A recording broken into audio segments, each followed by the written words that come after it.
Assalamualaikum warahmatullahi wabarakatuh. Halo semuanya, perkenalkan saya Sri Indrayani, NPM 202202009, berkuliah di Universitas Muhammadiyah Mamuju, Program Studi Ekonomi Pembangunan Angkatan 2022, kelas 5A Ekonomi Pembangunan. Nah, jadi maksud video kali ini adalah untuk pemenuhan tugas ujian tengah semester dari mata kuliah Ekonomi Sumber Daya Alam dengan dosen pengampu Bapak Jeffriansyah Dwi Saputra Amori, SE, M, ADM, PEM.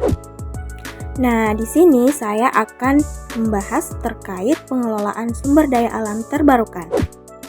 Bicara tentang sumber daya alam terbarukan, nah apa sih sumber daya alam terbarukan itu? Nah, sumber daya alam terbarukan adalah sumber daya yang dapat pulih secara alami atau melalui proses siklus tertentu seperti air, hutan, tanah, dan perikanan. Sumber daya alam terbarukan memerlukan pengelolaan yang baik agar tidak terjadi eksploitasi berlebihan yang menyebabkan degradasi. Adapun karakteristik sumber daya alam terbarukan. Yang pertama, regenerasi alami.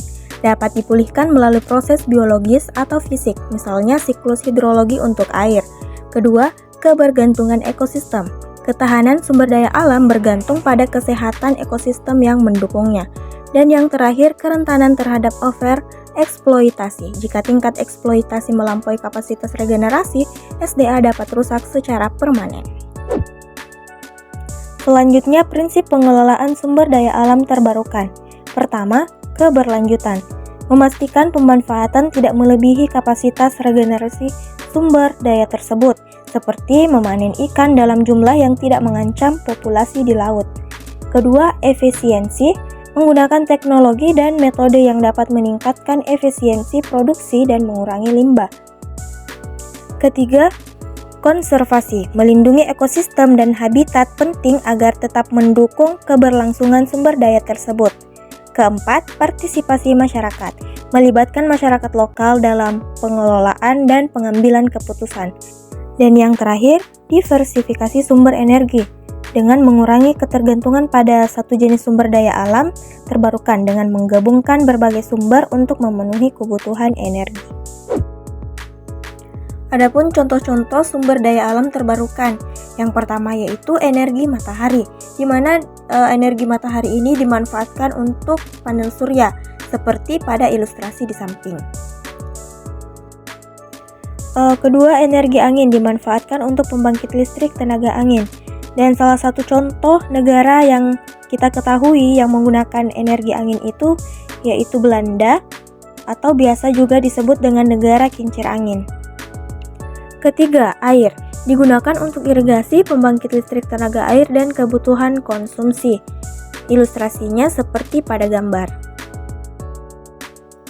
Keempat, hutan. Di sini sebagai sumber oksigen, kayu, dan menyimpan karbon. Dan yang terakhir, biomasa, energi dari limbah organik. Ini biasanya dihasilkan dari kotoran hewan, limbah pertanian, limbah hutan, berbagai jenis umbi-umbian, berbagai jenis tanaman energi seperti kedelai, gandum, atau jagung, berbagai jenis pepohonan, serta rerumputan, dan masih banyak lagi. Dan adapun tantangan dari pengelolaan sumber daya alam terbarukan, yaitu overeksploitasi. Jika penggunaan secara berlebihan itu dapat menyebabkan degradasi, dan selanjutnya perubahan iklim, mengganggu siklus alami atau mengganggu pola regenerasi sumber daya seperti air dan hasil pertanian. Dan selanjutnya kurang teknologi. Teknologi energi terbarukan masih mahal dan kurang berkembang di beberapa wilayah. Dan yang terakhir, kesadaran rendah. Masyarakat itu masih sering mengabaikan pentingnya keberlanjutan. Mari lestarikan bumi dimulai dari diri sendiri. Demikianlah paparan singkat mengenai pengelolaan sumber daya alam terbarukan.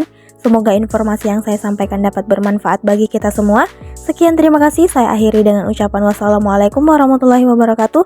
Dan sampai jumpa di video saya selanjutnya.